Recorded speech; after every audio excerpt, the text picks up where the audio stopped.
మహోన్నతుడా, మహాగణుడా, మహా పరిశుద్ధ గల దేవా యేసు ప్రభువా, నీ ఘనమైన నామానికి, పవిత్రమైన నామానికి వందనాలయ్యా. సాయంకాల సమయంలో నీ పునరుద్ధానం యొక్క ఆరాధనలో పాల్గొనే గొప్ప భాగ్యం మీరు మాకు, ఈ కుటుంబాన్ని మీరు అనుగ్రహించిన విధానం బట్టి వందనాలు తండ్రి. ప్రారంభిస్తున్న ఈ ఆరాధన మొదటి నుండి చివరి వరకు మీరు నడిపించుకుంటూ సహాయం చేయకండి. ఇంతవరకు పాటల ద్వారా నేను మహింపరచగలిగాం, కనపరచగలిగాం ప్రభువా. వాక్య రూపముగా తండ్రి మీరే గడిలో కొన్ని నిమిషాలు మీరు మాతో మాట్లాడమని ప్రార్థన చేస్తున్నాను ప్రభువా. ఎక్కడ నీ నామంలో 2, 3 కూడి ఉందరో అక్కడ నేను ఉంటానన్నావు తండ్రి. పరిశుద్ధాత్మ దేవుడా, ఈ రాత్రి కాలం మా మధ్యలోకి రండి, మీరు మాతో ఉండండి, నీ వాక్యము ద్వారా మాతో సూటిగా మాట్లాడమని ప్రార్థిస్తున్నాను. ఈ భయంకరమైన ఈ కరోనా వైరస్ నుండి ఎంతవరకు మమ్మల్ని చక్కగా కనుపాపలే కాచి కాపాడి సంరక్షించిన విధానం బట్టి వందనాలు. ఇక్కడ నీ సేవకుడుగా నన్ను నీ సినిమా దాచుకొని నీ చల్లని మెలని స్వరము నాకు, మాకు, అందరికి మీరే వినిపింపచేయమని పరిశుద్ధాత్మ అనే కార్యం ఈ రాత్రికల్లో జరుగులుగా కానీ ప్రార్థిస్తున్నాను. వింటున్న ఈ మాటలు ప్రతి వారి హృదయాల్లో చక్కగా ఫలింప చేయటకు సహాయం చేయండి. నీ రక్త ప్రోక్షణ జరుగును గాక, నీ అభిషేకం దిగవచ్చును గాక అని ప్రార్థిస్తున్నాను. ప్రార్థన విన్నందుకు వందనాలు చెల్లిస్తూ యేసు క్రీస్తు నామమున అడుగుచున్నాను తండ్రి, ఆమేన్. ఈ సాయంకాల సమయంలో దేవుడు మనందరిని చక్కగా ప్రేమించింది.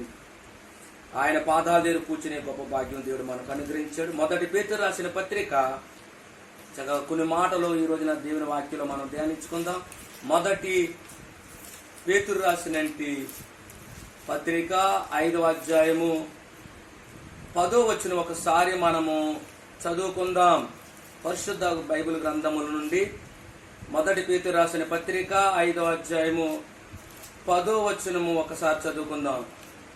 తానే నిత్య మహిమకు క్రీస్తునందు మిమ్మలను పిలిచిన సర్వకృపనిదగు దేవుడు కొంచెము కాలం మీరు శ్రమపడిన పిమ్మట తానే మిమ్మలను పరిపూర్ణులుగా చేసి సిద్ధపరిచి బలపరుచును.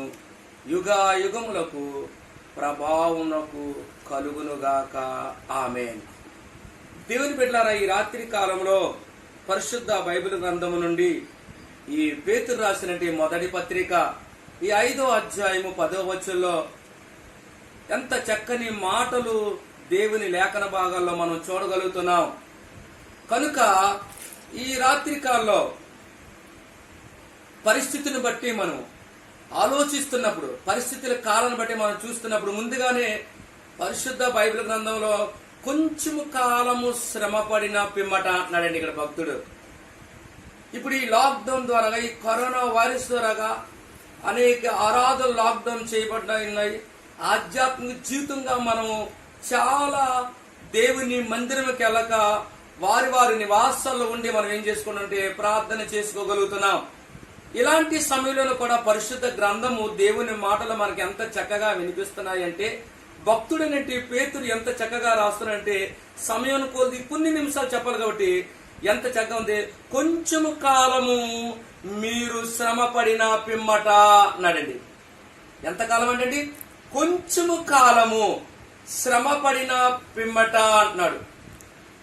ఆ కొంచెము కాలము మనం శ్రమ పడాలా. ఈరోజు ఈ కష్ట సమయంలో, ఈ ఇబ్బంది సమయంలో మనం ఉంటుండగా దేవుడు ఎందుకు ఇలాగ మనల్ని చేశాడని మనం అనకూడదు. కానీ ముందుగానే భక్తులు మనకి ఎంతో చక్కగా దేవుని మాటలు రాయబడినాయి. కనుక ఈ కొంచెం కాలము మనము శ్రమ పడిన పిమ్మట తానే మనల్ని ఏం చేస్తాడంట, పరిపూర్ణులుగా చేసి సిద్ధపరిచి బలపరచును. ఇక్కడ 3 మాటలు చూడగలుగుతున్నాం. కొంచెము కాలము శ్రమ పడిన పిమ్మట. ఆ కొంచెము కాలము దేవుడు మనకిస్తున్న ఈ శ్రమ కాలంలో మార్చి 22 నుండి ఈ రోజు వరకు దేవుని మందిరము గాని, దేవుని సన్నిధి గాని వెళ్ళలేని పరిస్థితిలో ఉన్న మన జీవితాల్లో, ఈ శ్రమ కాలంలో జీవిస్తున్న మన జీవితాల్లో సమయాన్ని కూడా దేన్ని వ్యర్థం చేసుకోకుండా ఆ సమయాన్ని మనం ఎంచుకోవాలంటే దైవ సన్నిధిలో ఇక్కడ 3 మాటలు చూస్తున్నాం. ఈ శ్రమకాలం అంటే మనల్ని పూర్ణులుగా దేవుడు చేయడానికి ఇష్టపడుతున్నాడు. ఎందుకు ఈ కష్టాలు వచ్చాయి, ఎందుకు ఈ శ్రమలు మనం ఎందుకు వచ్చామంటే దేవుడు మనను పరిపూర్ణంగా చేయడానికి ఇష్టపడుతున్నాడు. హల్లెలూయా. రెండోదిగా మనం చూస్తే ఏమంటే ఈ శ్రమ కాలాలు ఎందుకంటే నీవు నేను కూడా సిద్ధపరచడానికే మనం సిద్ధపడాలి. ఈ శ్రమ కాలాల్లో దేవుని దగ్గరికి మనం సిద్ధపడడానికి సమసిద్ధమై ఉండాల. మూడోదిగా మనం చూస్తే ఎంత చక్కగా చూద్దామంటే బలపరచబడతాము. కనుక ఇక్కడ పేతురు గారు ఎంత చక్కగా రాశారంటే తానే నిత్య మహిమకు క్రీస్తునందు మిమ్మల్ని పిలిచిన సర్వకృపానిధవు దేవుడు కొంచెము కాలం మీకు శ్రమపడిన పిమ్మట తానే మిమ్మలను పరిపూర్ణులుగా చేసి సిద్ధపరిచి బలపరచును. యుగ యుగములు దేవునికి మహిమ కలుగునుగాక. హల్లెలూయా. ఈ రోజున ప్రభువునికి వెళ్ళిన మన జీవితాల్లో ఈ కొంచెం కాలం శ్రమలు మన జీవితాల్లోని ఒక ఆధ్యాత్మిక జీవితాన్ని మనం బలపరచడానికి దేవుడు ఇలాంటి అవకాశాన్ని ప్రభు మనకి ఇవ్వగలిగాడు. పరిపూర్ణమైన జీవితాన్ని మనం జీవించాలా. అలాంటి పరిపూర్ణమైన బ్రతుకు మన జీవితాల్లోనికి రావాలా. అలా వచ్చినప్పుడు దేవుడు మన జీవితాల్లో దేవుడు మనల్ని ఎంతగానో ఆస్వాదించినట్టుగా మనం చూడగలను. అందుకే యోబు గ్రంథంలో మనకు అన్ని తెలిసిన మాటలు చక్కగా చూస్తే యోబు గ్రంథంలో మనం చూసినట్లయితే 23వ అధ్యాయంలో 10వ వచనంలో ఒక చక్కని మాట యోబు భక్తుడు చక్కగా తెలియపరుస్తున్నాడు. ఏంటంటే నేను నడుచు మార్గము ఆయనకు తెలియను, ఆయన నన్ను శోధించిన తర్వాత నేను సువర్ణ వలె కనబడదును. ఈ కొంచెము కాలము కూడా మన జీవితంలో కృంగిపోకూడదు కానీ, నిరాశ చెందకూడదు కానీ, బాధపడకూడదు కానీ, పరిస్థితులు ఎలా ఉన్నా మనకు అనవసరం. కానీ ఈ శ్రమకాలంలో ఎలా ఉండాలంటే యోబు తన నిజ జీవితంలో తను అనుభవించిన ఆ శ్రమల గురించి మాట్లాడుతున్నాడు. తన సర్వము పోగొట్టుకున్నాడు, బిడ్డలు పోగొట్టుకున్నాడు, ఆస్తిని పోగొట్టుకున్నాడు. లాస్ట్ కి భార్య ఆమెను నిందించినప్పటికైనా, ఎగతాళి చేసినప్పటికైనా, స్నేహితులు అవమానం చేసినప్పటికైనా సరే యోబిచ్చే సాక్షి అంటే నేను నడుచు మార్గము ఆయనకే తెలియను. హల్లెలూయా. ఈ రోజున మన జీవితాల్లో మన బ్రతుకులను కూడా ఈ కరోనా వైరస్ ప్రపంచం అంతా కూడా చాలా బలహీనంగా చేసేస్తుంది. మన బ్రతుకు ఏమైపోతుందో, మన జీవితాలు ఏమైపోతాయో అని ఎన్నో నిరాశ పొందుతున్నాం. ఇలాంటి సమయంలో యోబు ఏమన్నాడంటే నేను నడుచు మార్గము ఆయనకే తెలియను. ఈ కొంచెము కాలములో నీవు నడుస్తున్న మార్గము దేవునికి తెలియాలా. నువ్వు ఎలాంటి జీవితంలో ఉంటున్నావు. ఆయన నన్ను శోధించిన తర్వాత నేను 6 నెలలు బట్టి నిజంగా ప్రభు పాదాల దగ్గర కూర్చొని మన జీవితాల్లో బైబుల్ సంపూర్ణంగా పూర్తి చేసుకోవాలి. ఆదికాండం మొదలుకొని ప్రకటన వరకు ఇలాంటి అవకాశం దేవుడు మనకు అవకాశం ఇచ్చాడు. కాబట్టి ఎక్కువగా బైబుల్ మనం పరిపూర్ణంగా చదువుకోవాలా. సమయము ఉన్నప్పుడు ఎక్కువగా గంటల తరబడి ఆయన ప్రభు పాదాల దగ్గర మనము అలాగా ఆయన దగ్గర వేడుకోవాలా. అలా వేడుకుంటే దేవుడు మన జీవితాల్లో గొప్ప కానీ చాలా విషయాల్లో కానీ చెప్పడానికి మన సమయం లేదు. కానీ సమయోచితంగా ఒక 3 విషయాలు. మొట్టమొదటిగా ఏ కొంచెం కాలంలో శ్రమ పడిన మన జీవితాల్లో ముందు మళ్ళీ ఏంటంటే పరిపూర్ణంగా చేయగలుగుతాడంటే ఏం చేయగలుగుతాడండి? పరిపూర్ణమైన జీవితాలు మనం జీవించలేకపోతున్నాం. మనలో సంపూర్ణత రాలేకపోతుంది, మనలోకి ఆ పరిపూర్ణత రాలేకపోతుంది. కాబట్టి మనం పరిపూర్ణంగా ఉండాలని దేవుడు మన నుండి ఆశిస్తున్నాడు, దేవుడు మన నుండి ఇష్టపడుతున్నాడు. కాబట్టి ఆ పరిపూర్ణత నీవు నేను కూడా కలిగి ఉండాలని మనం ఈ దేవుని వాక్యంలో చూడగలుగుతాం. మత్తయి సువార్త 5వ అధ్యాయంలో 48వ వచనంలో చూస్తే మీ పరలోకపు తండ్రి పరిపూర్ణుడు కనుక మీరును పరిపూర్ణులై ఉండెదరు. హల్లెలూయా.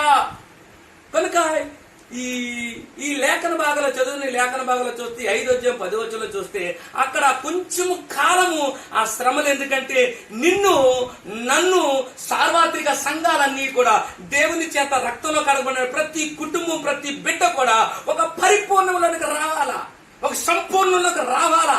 అలా సంపూర్ణం రావాలని ఈ కరోనా వైరస్ ను మనం ఎదుర్కోగలుగుతున్నాం. హల్లెలూయా.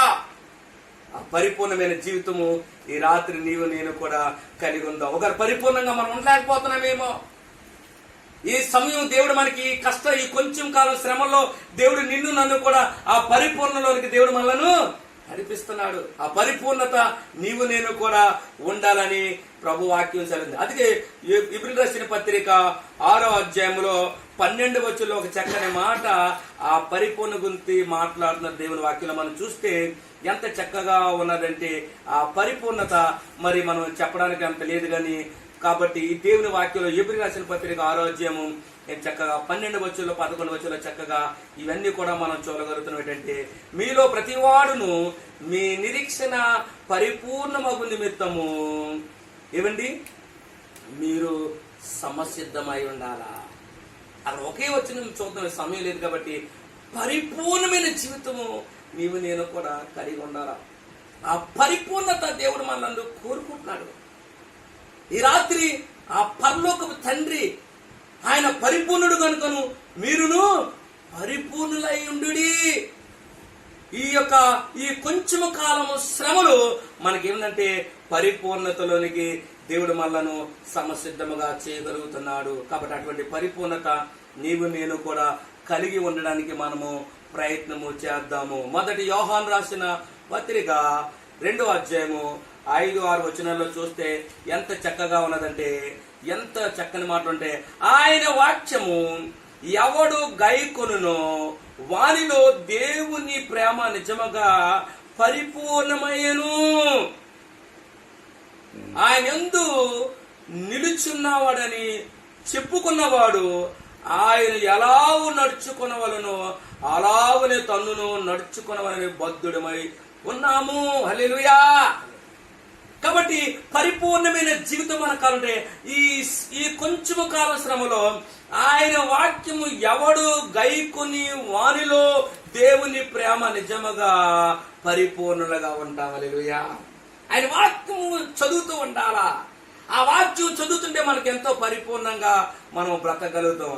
అందుకే యేసు ప్రభు ఈ లోకంలో సేవ చేసిన పరిచయంలో ఒక యవనస్తుడు గబ పరిగెడి వచ్చింది.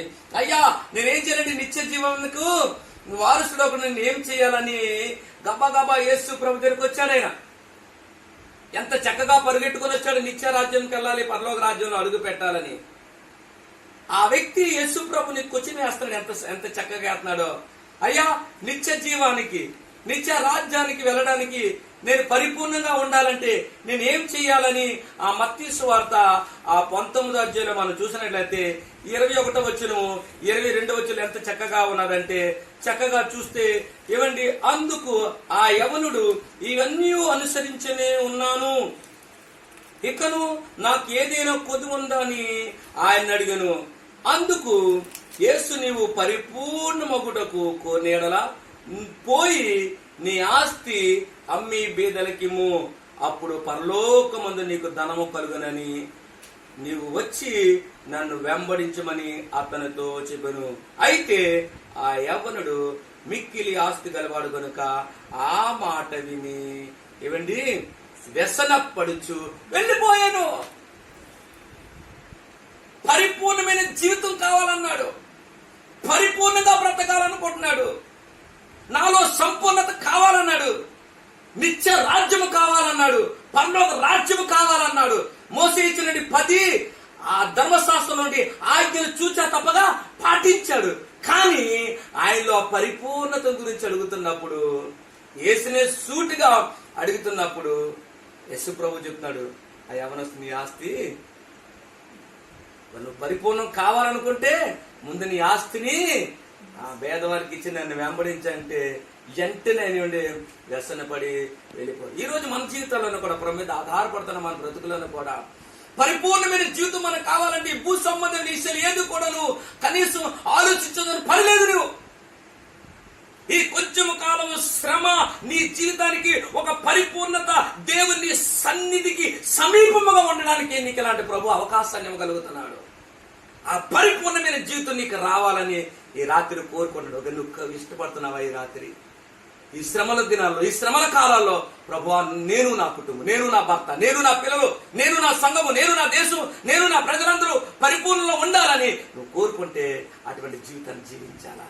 ఆయన వాక్యాన్ని ఎవరు గైకుంటారో ఆ వాక్యాల ప్రకారంగా దేవుని ప్రేమ వాళ్ళు నిలిచి. ఆ యవనస్తుడు వాక్యము గైకున్నాడు, ధర్మశాస్త్రం గైకున్నాడు, కానీ ఆ పరిపూర్ణమైన జీవితం అయినా జీవించలేకపోయాడు.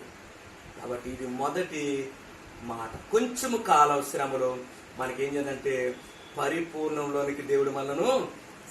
రెండు విషయాలు అక్కడ చూస్తే ఎంత చక్కగా భక్తుడు రాస్తాడంటే, ఎంత చక్కగా మొదటి పేతురు రాసిన 5:10 అంటే, రెండవదిగా మనము సిద్ధపరచబడాలి. ఏం చేయాలండి? సిద్ధపరచబడాలా, సిద్ధపాటు కావాలా. ఈ కడవరి దినాల్లో, ఈ అంచు దినాల్లో నీవు నేను కూడా సిద్ధపడడానికి ఇష్టపడాలా. సిద్ధపడాలండి. ప్రతి దాంట్లోనూ కూడా మనము దేవుని రాకడ ఎప్పుడు ఏమి సంభవిస్తుందో మనకు తెలియదు కనుక మనం అన్ని విషయాలను కూడా సిద్ధపడడానికి మనము ఉండాలి. ఆ సిద్ధపాటు నీ జీవితానికి, నా జీవితానికి ఎంతో అవసరమై ఉన్నది. కాబట్టి అటువంటి సిద్ధపాటు అదే ఎబ్రీ రాసిన పత్రిక 13వ అధ్యాయము 9వ వచనంలో చూస్తే ఎంత చక్కగా పౌలు భక్తుడు ఎంత చక్కగా రాయబడి ఉన్నదంటే, ఈ 13-9వ వచనంలో చూస్తే ఎంత విధములైన అన్య బోధల చేత త్రిప్పబడుకుడి భోజన పదార్థములను బట్టి కాక కృపను బట్టి హృదయమును సిద్ధపరచుకున్నటకు మంచిది. చాలండి. అక్కడ ఎంత చక్కనంటే హృదయమును ఏం చేసుకోవాలండి? సిద్ధపరచబడాల. ఈ హృదయం అన్నిటికన్నా మోసకరమైంది. ఈ హృదయాన్ని ఎవడు గ్రహించగలుగుతాడు? కనుక ఎంత చక్కగా ఈరోజు అనేకమైన బోధకులుగా తయారైపోరు. ఎంతో మంది బోధకులుగా, చాలా మంది బోధకులుగా తయారైపోతున్నారు. కనుక మీరు అనేకమైన బోధన చేత మీరు త్రిప్పబడకూడదు. మీరు ఏ సంఘానికి నువ్వు నిర్ణయించబడ్డావో ఆ సంఘములో నీ హృదయాన్ని స్థిరపరచుకోవాలా.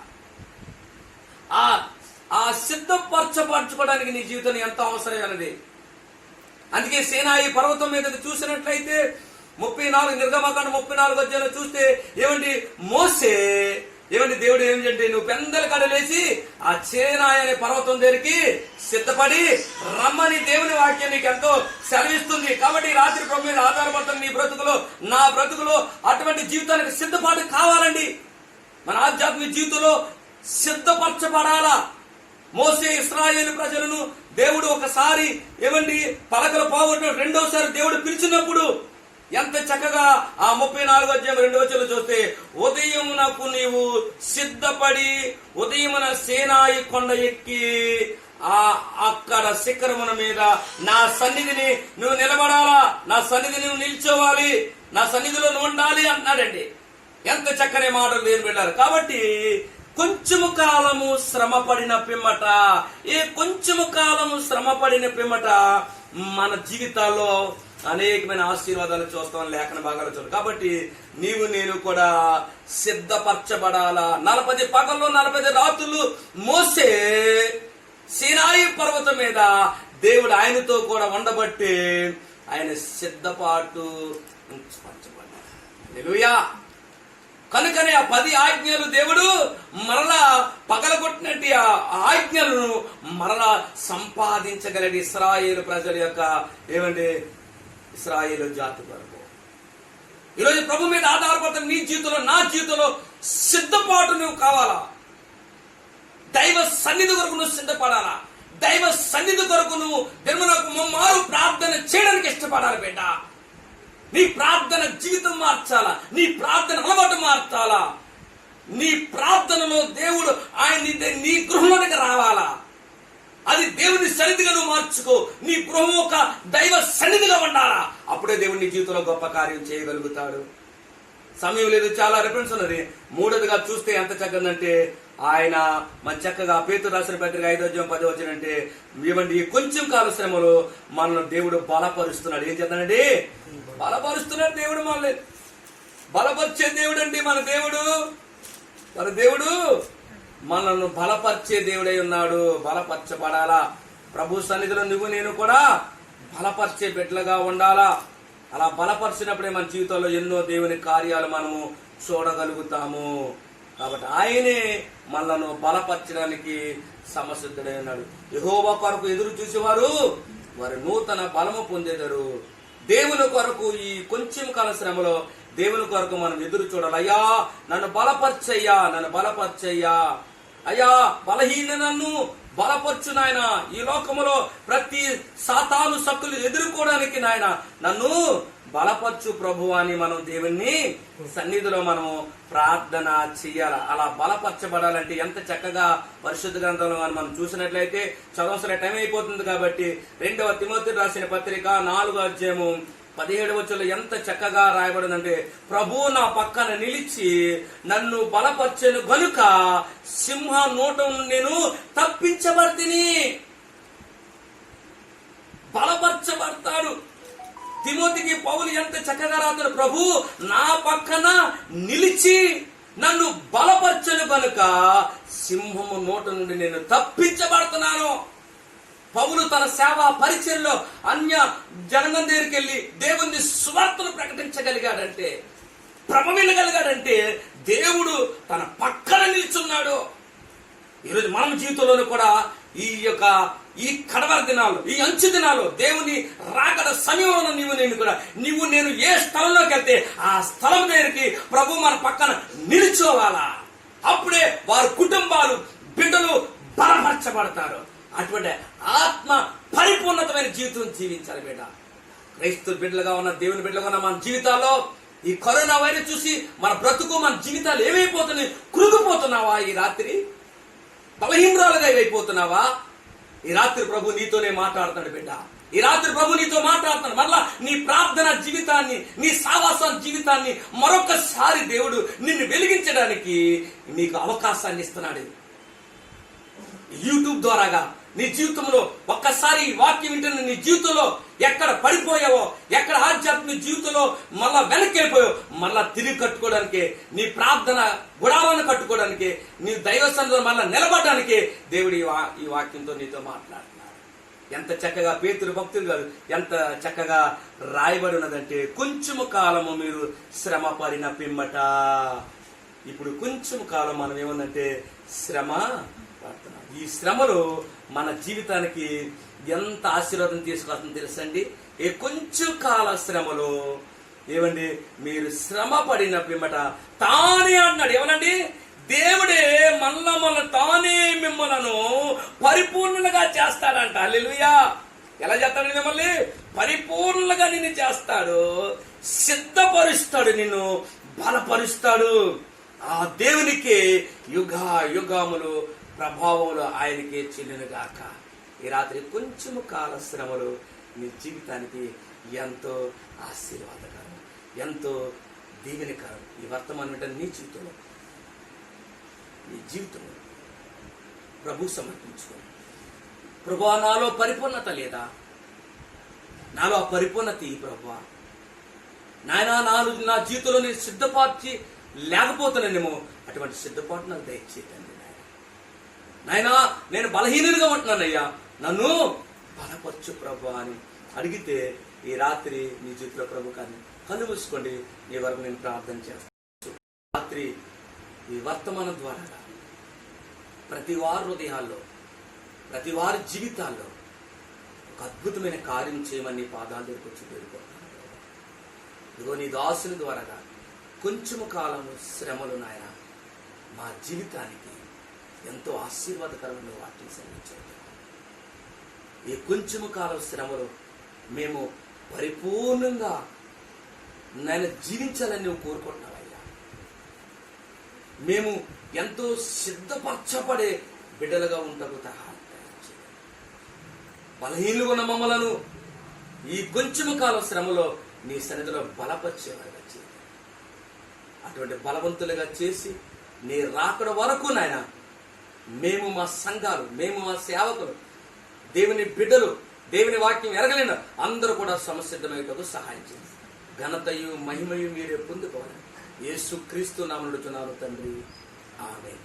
తండ్రి దేవుని ప్రేమయు, కుమారుడైన యేసుక్రీస్తు కృపయు, పరిశుద్ధాత్మ సన్నిధిని సహవాసం ఈ రాత్రి కలిగి ఆరాధనలో పాల్గొనండి. ప్రతి కుటుంబాల వర్తమానం వింటున్న ప్రతి ఒక్క కుటుంబాల వారి జీవితాల్లో ఎప్పుడు ఎల్లప్పుడూ తన రెండో రాకడ పర్యంతం వరకు బిడ్డల కుటుంబాలపై సదా తోడి ఉండి సహాయం చేయనుగాక. ఆమేన్.